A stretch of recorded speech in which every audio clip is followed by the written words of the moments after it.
Hello, I'm Deborah Dundas, and I'm the books editor here at the Toronto Star. I want to first of all thank you so much for joining us for this special virtual event and to celebrate a significant milestone with Kathy Reichs. We all know her, of course, as the internationally best-selling author of the Temperance Brennan crime fiction books and the popular television series Bones. Her new book, The Bone Code, marks the 20th book featuring Tempe Brennan, and Kathy joins us now to talk about writing, her connections with Quebec, forensics, and to answer some of your questions. Kathy, welcome. Well, thank you for inviting me. And happy birthday. Thank you for that. Nice to be able to celebrate along with you. Two great milestones here. Thank you. As long as you don't ask me which one it is. I would never do that. Don't ask me. Too funny. No. So this is the 20th Tempe Brennan book, The Bone Code. Now, Deja Dead, the first, was published in 1997 and was set in Montreal. Why did you start writing novels on top of all the other work you were doing? Oh, well, I had made full professor at the university, which is the highest rank you can attain. So I was free to do whatever I wanted, basically. And I had just worked on a serial murder case in Montreal. So I had kind of the nugget of an idea and I had the freedom to try something new. I thought it would be fun. I thought it would be a way to bring my science to a broader audience. I don't think back in the mid 90s anyone had heard of forensic anthropology. So all those things came together and I thought, okay, I'll do this. I'll finish it. I'll submit it. I had in my mind how many reject slips I would have to have before I went back to my day job. And sorry, go ahead. That's it. That's what I did. It took me 2 years to write it. And clearly you didn't get all the reject notices that you thought you were going to get. No, actually I didn't. So. So, and in fact, I mean, you've done now 20 books in just under 25 years. Plus, you've written the viral series of young adult books with your son. Plus, you've done the Bones TV show, not to mention the Quebec forensics job and your university work thrown in there. How did you manage to get it all done? Well, there were times when it became difficult. The first books I wrote while I was still teaching. So I had to sneak it in early in the morning or on vacation or on weekends during the summer. But then I went on leave and I was on leave for however long the state law allowed me to be on sabbatical. And then they switched my line within the university. So I wasn't teaching after like 1999. And then, there came a point when I was writing a young adult book with Brendan and a screenplay for the show and an adult book. So something had to give. So that's when I backed off on doing casework. So now I'm really focusing on just the writing. Okay, that's interesting. And what's your connection like with Montreal and Quebec these days? I mean, that's been such an important part of the books too, and of your own life, commuting back and forth. Although I suppose with the pandemic, that's there have been wrenches thrown into that. Yeah, I haven't been able to go. The border's closed. So it's been, what, a year and a half or whatever long it is. So I can't wait. Hopefully, any time now, the border's going to open because I have friends up there, dear friends up there. And I can't wait to get back and see them and hit all the restaurants and, do some shopping on St. Catherine or whatever. Mm-hmm. Now, how do you build your books? There are so many elements. There's the science and the forensics, and there's the locations, and the plots and the subplots. What comes first? Does the science spark the book, or how does that work for you? Probably I will have done something or talked to a colleague who did something or seen a presentation at one of our professional meetings, the American Academy of Forensic Sciences. That may have sparked it. Oh, here's a brand new aspect of forensic science, because I don't just want to use bones all the time. I do use lots of different kinds of forensic specialties. Or sometimes it could be this book, what we used to call in the writer's room, ripped from the headlines.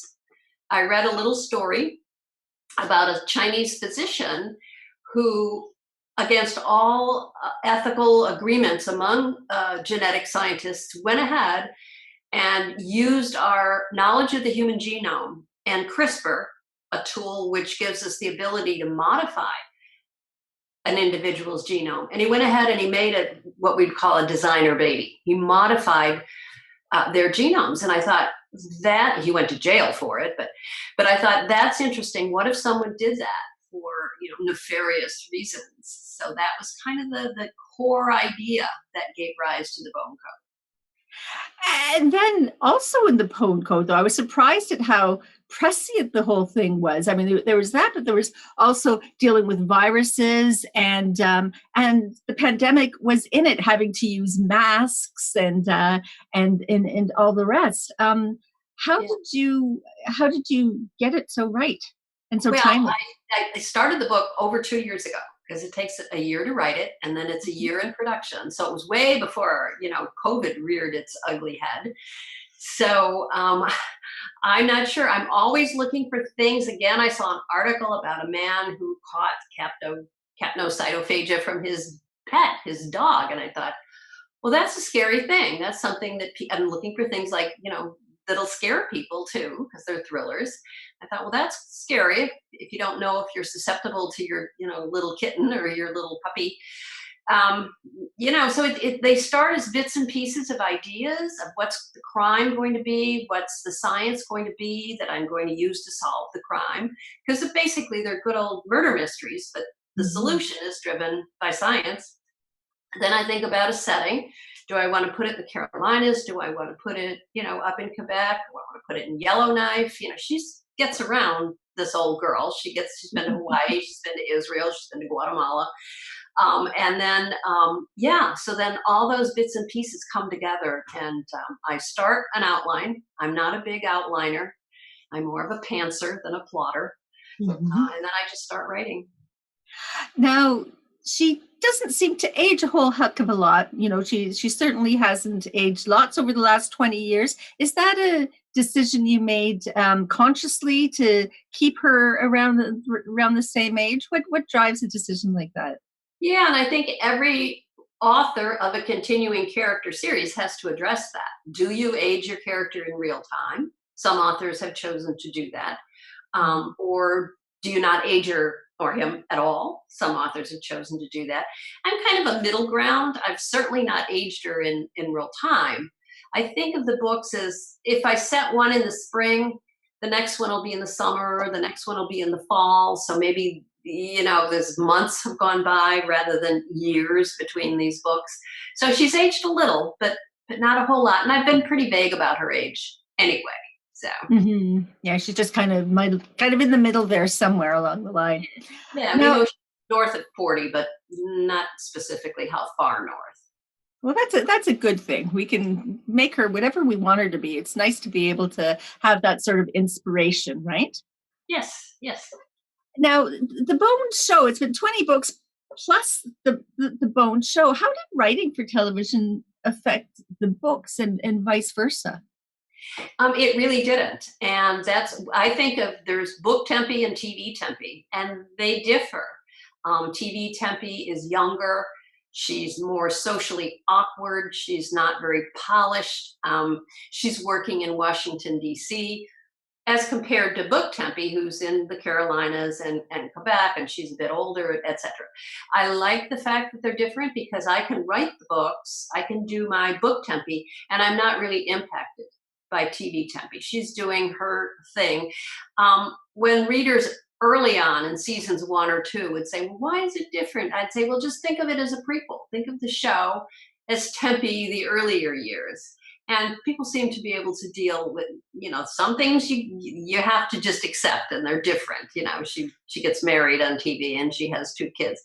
But otherwise, you can just think of it as, more of Tempe. A different manifestation of Tempe. So I'm free when I write my books, to answer your question, not to be impacted by what TV Tempe is doing.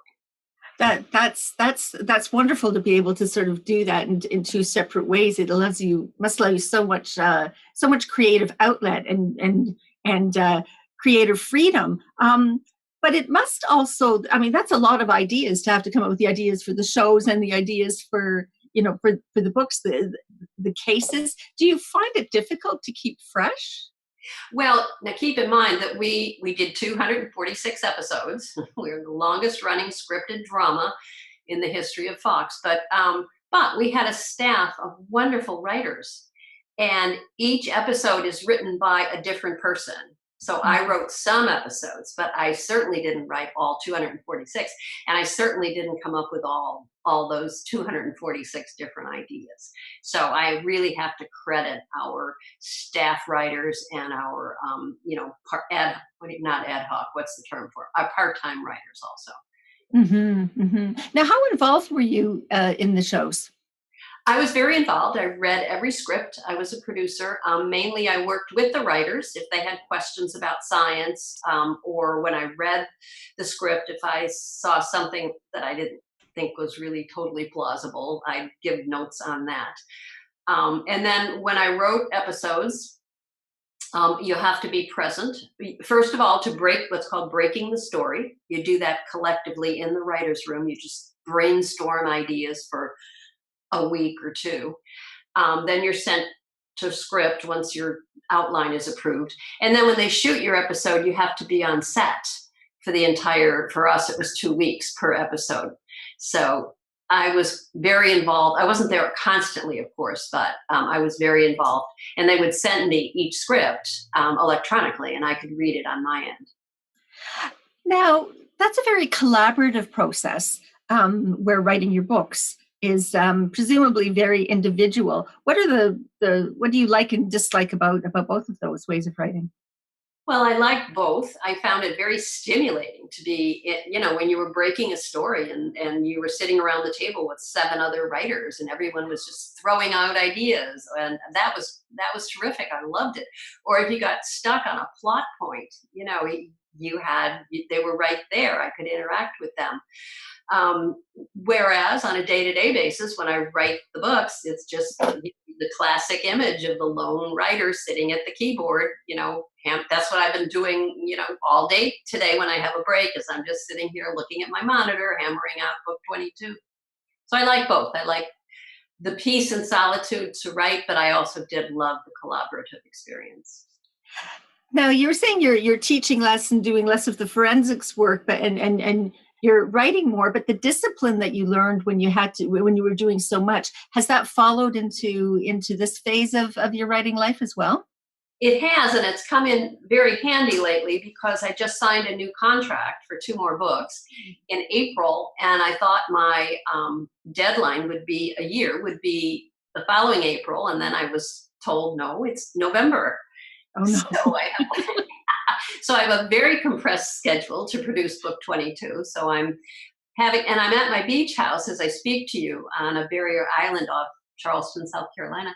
And as I look out the window, I see my grandkids, heading down to the beach with their little swimsuits on and things. And I think, do I want to be here? Do I want to be out there with them? So it takes discipline. I get up early. I set an alarm, even though it's summer and I'm at the beach. I set an alarm.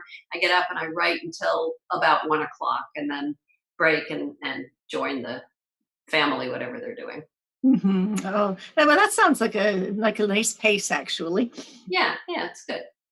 Now, people I think, are wondering how COVID-19 will be dealt with in books that are being written now and that are being set in the current time. And this is one of the first I've read about COVID being in the past.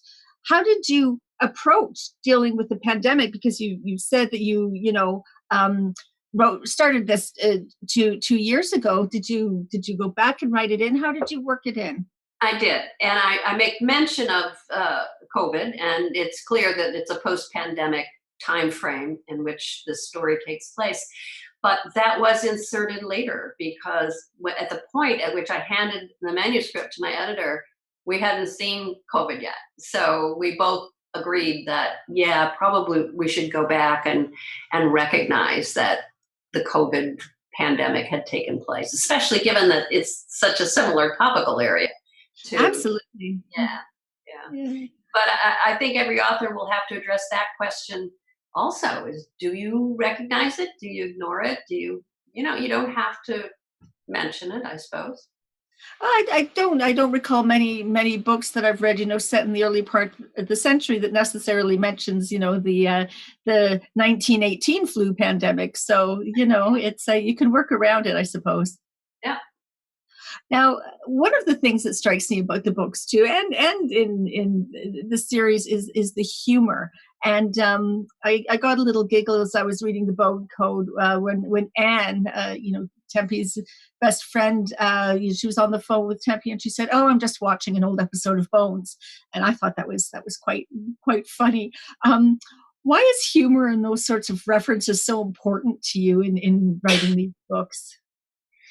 Well, I, I don't. It's important to me to have some humor in your life, to have a good sense of humor about yourself as well, and I hope my character does. It's a balancing act because every book, every episode of the show is dealing with violent death. So how do you put in humor without being offensive? So you really have to use a delicate touch and be sensitive to that. But she's a bit of a smart ass. She's got a very sarcastic sense of humor. Now, what other writers influence you, or do you read and go, that's a great way of doing that? I mean, people will look to you and read you, I imagine, for lots of different things, including how to include humor in a dark subject and so on. What writers do you read that help you with your writing? Excuse me. Oh, I read all over the map. What am I reading now? I'm reading. Oh, hello, Bachman. Is it Frederick Bachman? Yep. From Sweden, right? Yeah, I read Anxious People. Yep. I read Colin Whitehead's The Nickel Boys, which was Colson very. Whitehead. Yep. Oh, sorry. What else have I just read lately? I always go blank on this when I'm asked what you're reading. But I also Yeah. read thrillers. I read mysteries. I like Michael Connelly. I tend to like the darker stuff. Rebus, Ian Rankin. Yeah. I like his a lot. I thought it was great. Another point in the book, there's a hurricane going on, and Tempe's grabbing stuff, including her cat, to go and sort of hunker down in a closet in the middle of the house, and she grabs a Karen Slaughter book and brings it in with her. And I thought that was a fun and a generous nod to a fellow writer. I haven't heard from Karen about that, so we'll wait and see. Great. Now, bless you. Now, you also co-wrote the YA series Virals with your son. What was that experience like? It was surprisingly good because he's a lawyer, he's a litigator. He hated being a lawyer. So he came to me with this proposal that we do the series. And I said, okay, that sounds reasonable. And we agreed that we would take off our mother son hats and just put on our co-writer hats. And that worked out. We would get some of our editorial meetings, could be a little heated, and he's very good at arguing. Sorry, I breathed in. Do you want to get a glass of water or a sip of water? I don't know what's going on. So, we did 6 of them. So we must have gotten something right. And then he dumped me and he signed his own contracts and he is now producing his own series of books. That's great. I guess too, writing, for young people was part of that, getting young people interested in science as well. Yeah, that was also part of it. Yeah. And that's why we chose the main character to be Tori Brennan, a 14-year-old girl who is Temperance Brennan's great niece. And then her 3 best friends are boys. So they're not the cool kids at school. They use science to solve mysteries and solve problems. That's great. And again, inspire that girls can do anything and age doesn't matter. And that's all very positive stuff. Now, we've been getting viewer questions. Okay. Lots of them and some very excellent ones. So I'm going to start asking a couple of those and maybe come back to a few more, but a few more of mine. But I'm going to get some of these in. Danielle asks, did you decide that place is an important character from the start of your writing career? I can feel the cold of a Montreal winter street, the damp leaves of the East Coast woods, the steamy, slippery ground of a Florida swamp, as she places us, the readers, in each setting. You can feel, smell, and experience her settings. Is that the writer, scientist, or both placing us there? What a great Well, question. it's probably both. It's the writer. I do feel that atmosphere is very important. So I put in a lot of details and I check, I research, I go out on the internet, a million times checking every little detail. Mhm. Um, but it's also maybe the scientist in me that makes me a good observer of those details, that I notice what the smell is of a Mhm. pine forest, or that I notice what the sound is of a fly buzzing on the wall of the autopsy room or whatever it is. Mhm. It adds so much atmosphere to the books. It really places you right in them. It's wonderful. Now Brenda says, I'm a dedicated fan who's read every one of the series, and I can't wait to get the latest. One thing that interests me is how you can make each book a standalone while still reliving elements of the other storylines. How do you decide how to condense past situations to make the characters so richly presented, and also to give Tempe's background in every book? How do you work with that? That's a challenge, because any given book may be the first book that a reader has picked up. So you have to introduce your main premise. It's a forensic anthropologist, blah, blah, blah. And you have to introduce your main core cast of characters. On the other hand, that may be the 20th book that a reader has picked up. So you don't want to bore your returning readers, but you do have to provide a bit of background for your first time readers. So I do struggle to every book. I do it in a different. I've had it open up where she's I don't know, sitting in a faculty meeting and she's bored, so she's writing her autobiography. Or I've had it open up where she's on the stand and she's being qualified as an expert witness and they're asking her all these questions. So you bring the details.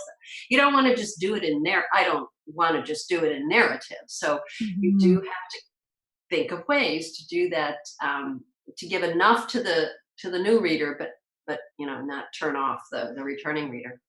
Absolutely. A few other readers have asked, what what book would you recommend people start with? Does it have to be the first, or does it matter? Patty was one person who asked that question. Yeah, it doesn't have to be the first. I think it's the way your mind works. When I start a brand new series, I like to begin at the beginning. But as you pointed out, Deborah, each book is a self-contained story, so you don't have to. It may make reference to earlier, but you certainly don't have to have read from the beginning and do it chronologically. It's just whatever you might want to start with the most recent, and then work your way back, or jump back and then work your way forward. Um, that that would be my advice. Just do whatever appeals to you most. Yeah, read up on them, right, and see what subject Yeah. grabs you too, because so many of the books are as you said, sort of ripped from the headlines, and there might be something, Quebec gangs, for example, or anything else that appeals to you in terms of place. Yep. Another question is from Jerry. Is Tempe a biographical character, or are you simply drawing on your own background and experience as a scientist? Catherine adds, to what extent does Tempe Brennan resemble you? Well, professionally, she certainly mirrors me. She works in medical legal labs. She commutes between the Carolinas and Quebec. She works on decomposed and dismembered and mutilated and bodies. Personally, she's her own person. Now I'm talking about book Tempe. We've also got TV Tempe, who's a little different again. But her social life is kind of a mess if you begin at the beginning and follow it all the way through. She's got one daughter, that she's an alcoholic. She's a recovering alcoholic and a non-drinker. So that's all Tempe. That is not me. But I'm told we share a similar sense of humor. Mhm. So yeah, parts of her are me, parts of her are just her, and she's a And mix. And that's part of the joy of being able to write a book. You can create characters and add in all sorts of twists, and Yeah, yeah, you must have to entertain yourself sometimes too while you're writing these books. I do. And sometimes I'll be writing dialogue and just laughed at my own stuff, you know.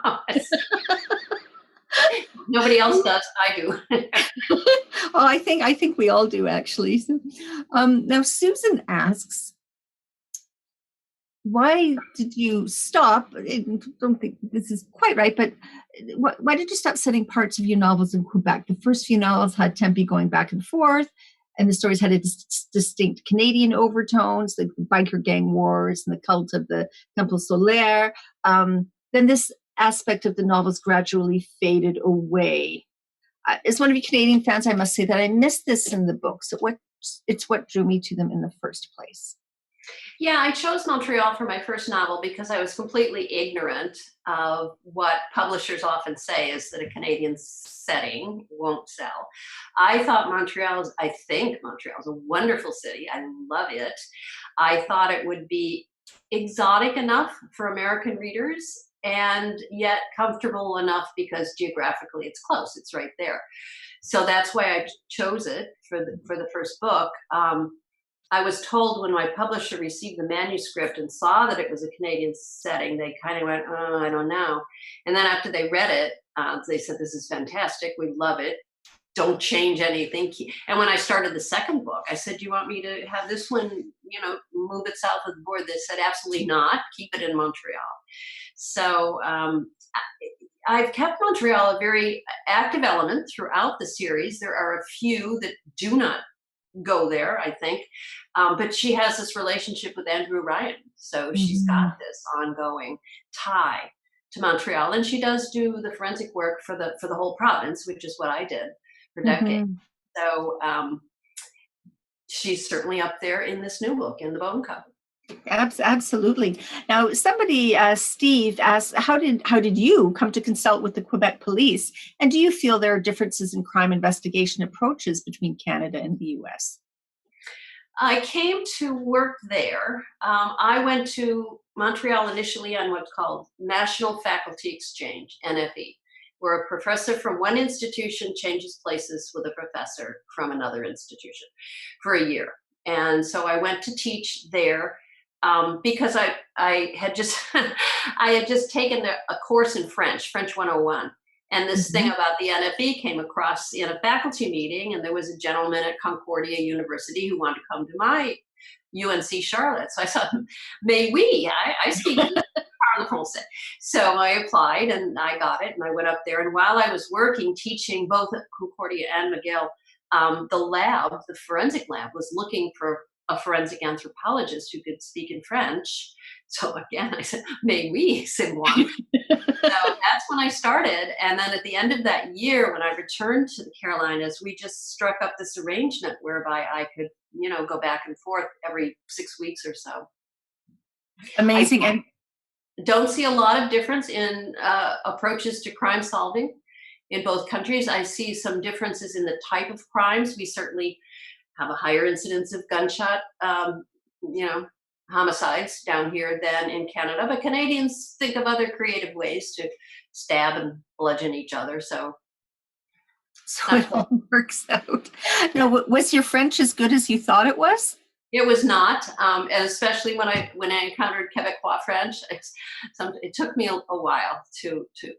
I'm not sure I've ever mastered completely the accent, but No, now Barbara Ann says, I've always enjoyed your books, especially since I was born and raised in Montreal, and so many of your locations, especially in Centre-Ville, are familiar to me.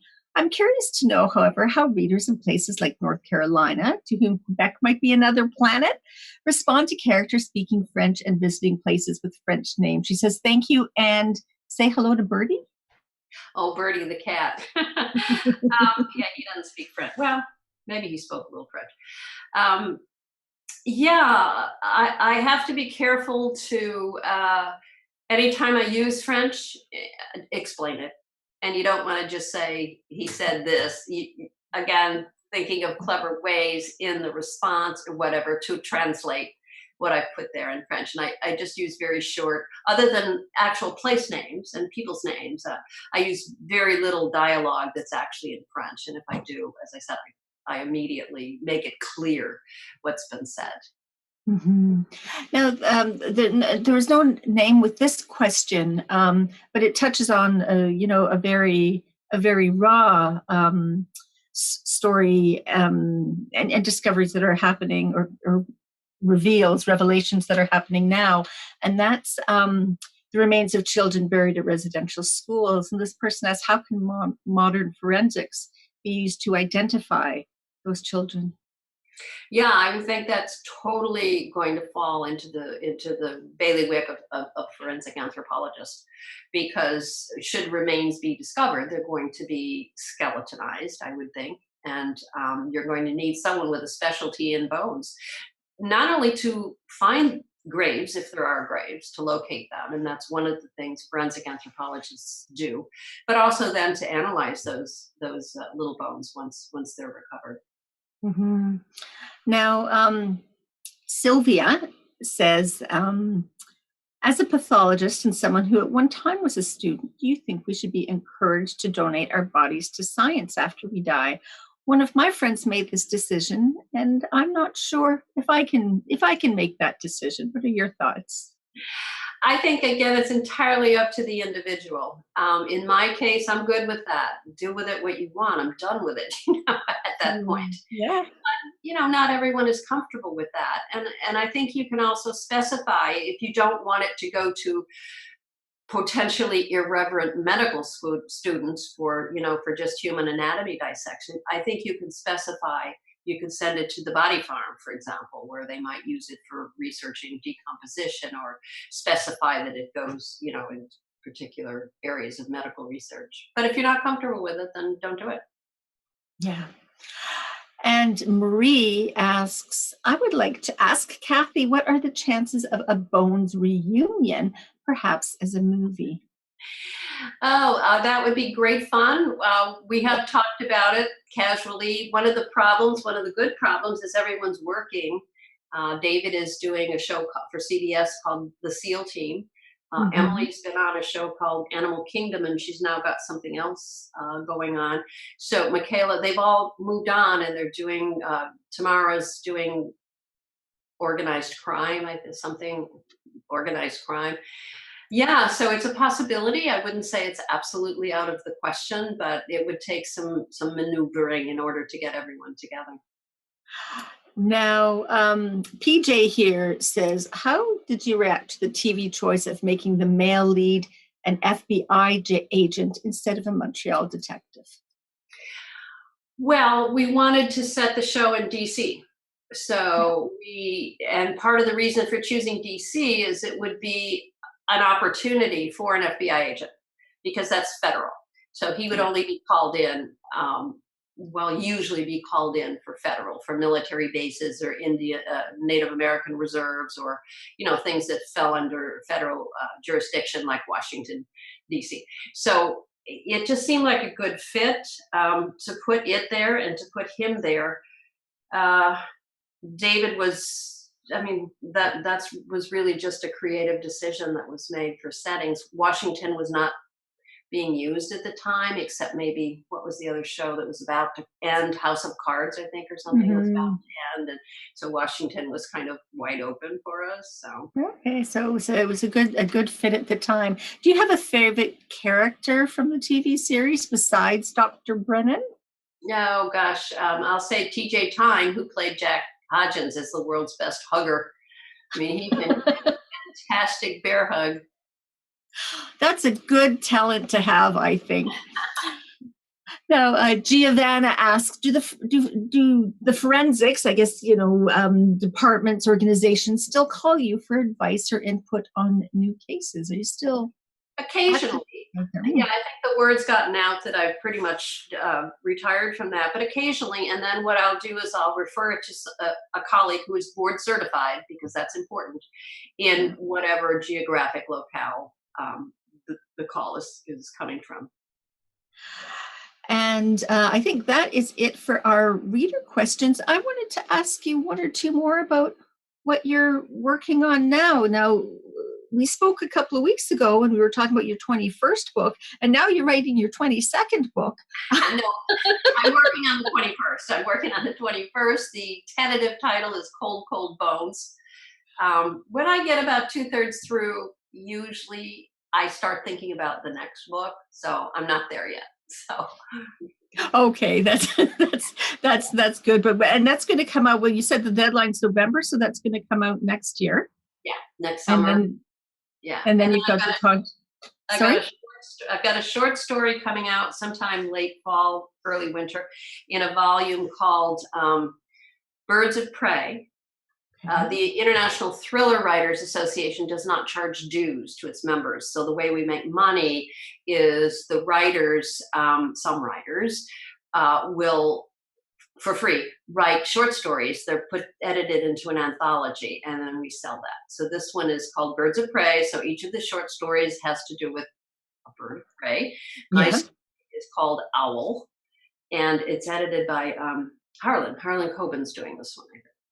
Oh, isn't that fabulous? And what a great way to open up the field to up and coming writers as well and give them a little boost. Yeah.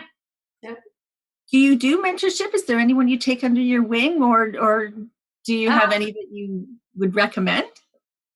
Not right at this time, because I've been under so much pressure to produce, a lot. So Sure. yeah, but maybe in the future. Very good.